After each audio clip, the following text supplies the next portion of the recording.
तो दोस्तों, क्योंकि सास भी कभी बहू थी सीरियल के आज के एपिसोड की शुरुआत होती है वैष्णवी से, जो देर रात अपने कमरे में पार्थ का इंतजार कर रही होती है। वो बार बार समय देख रही होती है और परेशान होकर सोचती है कि रात के 2 बज चुके हैं लेकिन पार्थ अभी तक वापस नहीं आया। उधर दूसरी तरफ पार्थ और रियांश साथ होते हैं। दोनों हंसते हुए बाबा ब्लैक शिप गुनगुना रहे होते हैं। तभी रियांश अपने पिता का जिक्र करता है और बोलता है कि मेरे डैड को मारना नहीं चाहिए था उनको। इस पर पार्थ बात को वहीं छोड़ देने की बात करता है और कहता है कि पुरानी बातें भूलकर आगे बढ़ना चाहिए, अभी तो उन्हें अपना काम पूरा करना है। इधर वैष्णवी लगातार बेचैन होती जा रही होती है। बाहर तेज बारिश हो रही होती है और उसे समझ नहीं आ रहा होता कि पार्थ आखिर कहाँ रह गया। वो उसका फोन फिर मिलाती है लेकिन दूसरी तरफ से कोई जवाब नहीं मिलता। अगले सीन में हम देखते हैं कि पार्थ और रियांश एक रेस्टोरेंट जैसी जगह पर बैठे होते हैं। वहां एक आदमी उनके साथ मौजूद होता है। पार्थ उस आदमी से वही पुश्तैनी हेरिटेज प्रॉपर्टी की बात करता है और कहता है कि वे लोग उसको बेचना चाहते हैं। वो ये भी भरोसा दिलाता है कि ये प्रॉपर्टी आगे चलकर करोड़ों का फायदा दे सकती है। जब वो आदमी प्रॉपर्टी के बारे में पूछता है तब रियांश कहता है कि प्रॉपर्टी बहुत बड़ी है और इतनी बड़ी है कि वहां एक शानदार 5 स्टार होटल तक बनाया जा सकता है। इसके बाद वो आदमी कानूनी स्थिति के बारे में सवाल करता है। तब पार्थ उसको समझाता है कि सब कुछ पूरी तरह लीगल है। पहले प्रॉपर्टी उसके नाम पर थी, फिर बा के नाम पर हुई और अब पावर ऑफ अटर्नी रियांश के पास है। साथ ही वो ये भी कहता है कि सबसे पहले ये ऑफर उसी को दिया जा रहा है, वरना खरीदने वालों की कोई कमी नहीं है। ये सुनकर वो आदमी डील के लिए तैयार हो जाता है। इसके बाद तीनों लोग साथ बैठकर चीयर्स करते हैं और शराब पीते दिखाई देते हैं। उधर शांति निकेतन में मौसम लगातार खराब हो रहा होता है। तेज बारिश और हवाओं के बीच तुलसी अपने कमरे की खिड़की बंद करने आती है। तभी उसकी नजर बाहर रखे तुलसी के पौधे पर पड़ती है जो तेज हवा में लगातार हिल रहा होता है। अगले ही पल तुलसी छतरी लेकर बाहर चली आती है। वो पौधे के पास पहुंचकर कहती है कि बहुत सालों बाद ऐसी बारिश देखने को मिल रही है। फिर उसकी नजर वहां रखे हुए दिए पर पड़ती है। वो दिया बुझ न जाए इसलिए उसे उठाकर पौधे के स्टैंड के नीचे सुरक्षित जगह पर रख देती है तुलसी। दूसरी तरफ पार्थ और रियांश एक ही गाड़ी में शांति निकेतन पहुंचते हैं, लेकिन रियांश सामने से जाने के बजाय पीछे वाले रास्ते से जाने की बात करता है। उसका मानना होता है कि घर वाले अभी भी जगे हुए होंगे। इसके बाद रियांश पीछे के रास्ते से अंदर जाने लगता है। उसी समय कुछ दूरी पर तुलसी पौधे के पास खड़ी होती है लेकिन उसकी नजर रियांश पर नहीं पड़ती। थोड़ी देर बाद पार्थ भी उसी रास्ते से अंदर आने की कोशिश करता है। वो नशे में होता है। तभी उसकी जैकेट कहीं फंस जाती है। वो उसको छुड़ाने की कोशिश करता है लेकिन तभी तुलसी उसकी तरफ मुड़ जाती है। इधर पार्थ जल्दी में जैकेट वहीं छोड़कर अंदर चला जाता है। तभी तुलसी उसको जाते हुए देख लेती है और हैरान होती हुई नजर आती है कि इतनी रात गए पार्थ बाहर क्या कर रहा था। इसके बाद वो वही फंसी हुई जैकेट को निकालती है आकर, लेकिन जैसे ही जैकेट उसके हाथ में आती है उसे उसमें से शराब की तेज गंध महसूस होती है। ये बात उसको और ज्यादा सोचने पर मजबूर कर देती है। अगली सुबह का सीन शुरू होता है। पार्थ डाइनिंग टेबल पर बैठा होता है और समायरा के बारे में पूछ रहा होता है नंदिनी से कि वो अभी तक उठी क्यों नहीं। नंदिनी कहती है कि वो अभी तक सो रही है। इस पर पार्थ मजाक में कहता है कि वो दिन ब दिन और आलसी होती जा रही है। तभी इतने में रियांश नाश्ता के लिए आता है और मजाक करते हुए पूछता है कि आज भी कहीं वही ढोकला और थेपला तो नहीं बना है। इस पर नंदिनी कहती है कि आज खास तौर पर लापसी बनाई गई है। ये सुनकर रियांश खुश होता है। उधर पार्थ भी लापसी खाकर उसकी खूब तारीफ करता है। फिर वो वैष्णवी से पूछता है कि क्या ये उसने बनाई है, तो वैष्णवी कहती है कि लापसी उसने बनाई है लेकिन रेसिपी माँ ने बताई थी। इस पर पार्थ मुस्कुराकर कहता है कि फिर तो क्रेडिट दोनों को मिलना चाहिए क्योंकि स्वाद सच में बहुत अच्छा है। इधर रियांश भी उसकी तारीफ करता है और बोलता है कि लापसी सच में बहुत बढ़िया बनी है। तभी तुलसी वहां आती है और रात वाली जैकेट पार्थ को दिखाती है। वो उससे पूछती है कि क्या ये उसकी जैकेट है, तो पार्थ तुरंत जैकेट पहचान लेता है और पूछता है कि ये उन्हें कहाँ मिली।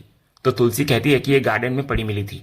इस पर पार्थ बात को सामान्य बनाते हुए कहता है कि शायद वो भूल गया होगा। तभी नंदिनी तुलसी को याद दिलाती है कि आज वैष्णवी की पहली रसोई थी और उसी मौके पर लापसी बनाई है वैष्णवी ने। ये सुनकर तुलसी मुस्कुरा देती है और बोलती है कि ये तो बहुत अच्छी बात है क्योंकि कभी नंदिनी की भी पहली रसोई लापसी ही थी। तभी इतने में वैष्णवी तुलसी को कहती है कि वो बैठकर नाश्ता कर ले, लेकिन तुलसी मना करती है, कहती है कि कुछ काम है मुझे, और इतना बोलकर वो रसोई की तरफ चली जाती है। उसकी आंखों में अपने पोते पार्थ के लिए चिंता साफ झलक रही होती है। इसी बीच रियांश को एक फोन आता है और वो बात करने के लिए थोड़ा दूर चला जाता है। वो फोन पर किसी से पूछता है आपको डॉक्यूमेंट्स मिल गए ना, और फिर आगे बोलता है नहीं ये पॉसिबल नहीं है, आपको एडवांस डालना ही होगा। ये वेरानिस की सबसे प्राइम प्रॉपर्टी है और कई दूसरे बायर्स भी इंटरेस्टेड हैं। अगर डील जल्दी करनी है तो एडवांस तो देना ही होगा। इतना बोलकर रियांश फोन रख देता है। उधर रसोई में तुलसी काम तो कर रही होती है लेकिन उसकी नजर बार बार नाश्ते के टेबल पर बैठे पार्थ पर ही जा रही होती है। इसके बाद वो वैष्णवी को अपने पास बुलाकर धीरे से पूछती है, पार्थ कल रात देर तक बाहर था क्या? तो वैष्णवी अपने पति को बचाने के लिए एक छोटा सा झूठ बोल देती है कि नहीं काकी, वो तो घर पर ही था। लेकिन तुलसी को तसल्ली नहीं होती। वो फिर पूछती है, सब कुछ ठीक तो है ना तुम दोनों के बीच? वैष्णवी बोलती है, सब ठीक है काकी। इतना बोलकर वो वहां से जाने लगती है। लेकिन वो मन ही मन सोचती है कि काकी को परेशान करने से क्या फायदा, बल्कि वो खुद पार्थ से बात करेगी कि आखिर वो रात में इतनी देर से क्यों आया। उधर नाश्ता खत्म करके पार्थ ऑफिस के लिए निकलता है। वैष्णवी उसके पीछे पीछे जाती है और उसको रोककर वही सवाल करती है जो उसके दिल में कांटे की तरह चुभ रहा है। वो पूछती है, तुम कल रात कहां पर थे पार्थ? तो इस पर पार्थ जवाब देता है कि तुम्हारे साथ ही तो था, और बिना कोई और बात किए वहां से निकल जाता है। पार्थ का ये बेरुखा और झूठा जवाब वैष्णवी को अंदर तक हिला देता है। उधर तुलसी का शक गहराता जा रहा होता है। वो नंदिनी को अकेले में ले जाकर एक ऐसा सवाल करती है जिसको सुनकर नंदिनी हैरान नजर आती है। तुलसी पूछती है, नंदिनी बुरा मत मानना, पर क्या पार्थ शराब पीता है? ये सुनकर नंदिनी चौंक जाती है। वो कहती है, ये कैसा सवाल है माँ? आप पार्थ के बारे में ऐसा सोच भी कैसे सकती हैं? इस पर तुलसी अपनी चिंता बताती है कि कल मुझे उसकी जैकेट मिली और उसमें से शराब की तेज बदबू आ रही थी। तो नंदिनी अपनी बेटे का बचाव करते हुए कहती है, माँ वो यंग लड़का है, पार्टी में गया होगा और आप उसे रियांश समझ रही हैं क्या? फिर नंदिनी बोलती है, ये वही पार्थ है माँ जिसने अपनी पुश्तैनी प्रॉपर्टी आपके नाम पर कर दी थी। आपका और बा का मान रखा है उसने, और आप उसके संस्कारों पर सवाल उठा रही हैं। इतना बोलकर नंदिनी नाराज होकर चली जाती है। दूसरी तरफ पार्थ और वैष्णवी को हम देखते हैं, जहां वैष्णवी एक बार फिर कमरे में हिम्मत करके पार्थ से पूछती है, पार्थ तुम कल रात भर कहाँ थे? तुम्हें पता है मैं सुबह 4 बजे तक तुम्हारा वेट कर रही थी। तो पार्थ एक बार फिर झूठ का सहारा लेता है कि अरे मैं तो तुम्हारे सामने ही सो रहा था। वैष्णवी कहती है, ये क्या कह रहे हो, मैं 4 बजे तक जागी थी, तुम नहीं आए थे पार्थ। तो पार्थ अब माहौल को हल्का करने की कोशिश करता है, या शायद अपनी गलती छिपाने की। वो कहता है, अच्छा तो तुम इसीलिए स्ट्रेस ले रही हो क्योंकि कल रात हमारे बीच कुछ नहीं हुआ? तुम्हें लग रहा है हमारे बीच में दूरियां बढ़ गई? ऐसा कुछ नहीं है, चलो कल की कसर आज पूरी कर लेते हैं। इतना बोलकर पार्थ दूध का गिलास पी लेता है। फिर वो वैष्णवी के करीब आने लगता है। इधर वैष्णवी हैरान होती है। वो उसे रोकते हुए कहती है, पार्थ रुको, मुझे तुमसे बात करनी है। लेकिन पार्थ सुनने के मूड में नहीं होता।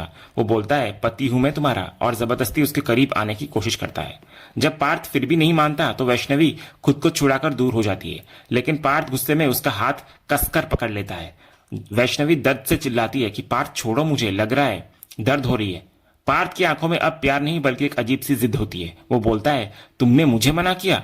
अरे पति हूं मैं तुम्हारा, इतना हक तो बनता है मेरा। और वो फिर वैष्णवी को अपनी तरफ खींचकर उसके साथ जबरदस्ती करने की कोशिश करता है। लेकिन वैष्णवी गुस्से और बेबसी में उसे जोर से धक्का दे देती है। तो पार्थ जाकर अलमारी से टकराता है। इधर वैष्णवी उसको समझाने की कोशिश करती है, लेकिन पार्थ गुस्से में बिना कुछ कहे कमरे से बाहर निकल जाता है।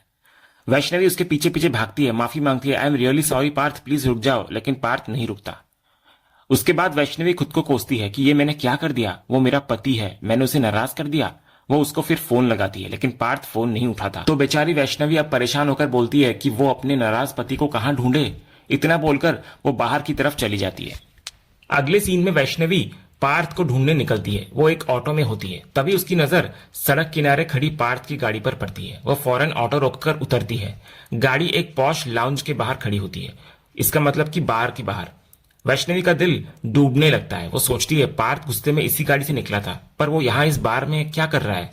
अपने सवालों का जवाब ढूंढने के लिए वो हिम्मत करके लाउंज के अंदर जाती है, लेकिन अंदर का नजारा देखकर उसके पैरों तले जमीन खिसक जाती है। एक लड़की की आवाज आती है जो पार्थ को बुला रही होती है, और फिर वैष्णवी देखती है कि पार्थ उस लड़की के गले मिल रहा है। और सिर्फ यही नहीं, वो शराब भी पी रहा होता है। वैष्णवी की आंखों के सामने उसके सारे झूठ एक एक करके बिखर जाते हैं। फिर उसे एक और बड़ा झटका लगता है। वो देखती है कि पार्थ के साथ रियांश और वही आदमी भी मौजूद होता है जिससे रियांश प्रॉपर्टी की डील कर रहा था। और फिर पार्थ उस आदमी से कहता है, मैंने आपको बताया ना कि वीरानी की हेरिटेज प्रॉपर्टी बेचने का पूरा हक मेरे पास है, पावर ऑफ अटर्नी मेरे पास है। आप बस डील फाइनल कीजिए और पैसे ट्रांसफर कीजिए, इसके बाद प्रॉपर्टी आपकी होगी। उधर वैष्णवी ये सब कुछ सुन चुकी होती है और उसे यकीन नहीं होता कि ये वही पार्थ है जिससे उसने प्यार किया था। वो घबराकर सोचती है, पार्थ वीरानी परिवार की पुश्तैनी हवेली बेच रहा है? ऐसा कैसे कर सकता है वो? मुझे कुछ तो करना होगा। अगले सीन में वैष्णवी घर लौट आती है और कुछ ही देर में पार्थ भी नशे में धुत वहां पहुंचता है। लेकिन माफी मांगना तो दूर, वो आते ही वैष्णवी से सवाल करता है कि कहां थी तुम। इधर वैष्णवी कुछ बोल पाती उससे पहले ही पार्थ खुद ही बोल देता है कि तुम बार में आई थी ना, मेरा पीछा कर रही थी ना, तुम जासूसी कर रही हो मेरी। तो वैष्णवी हिम्मत करके कहती है, तुम नाराज थे इसलिए मैं तुम्हारे पीछे आई। फिर वो बोलती है, लेकिन तुम वो पुश्तैनी हवेली बेच रहे हो, ये गलत है पार्थ।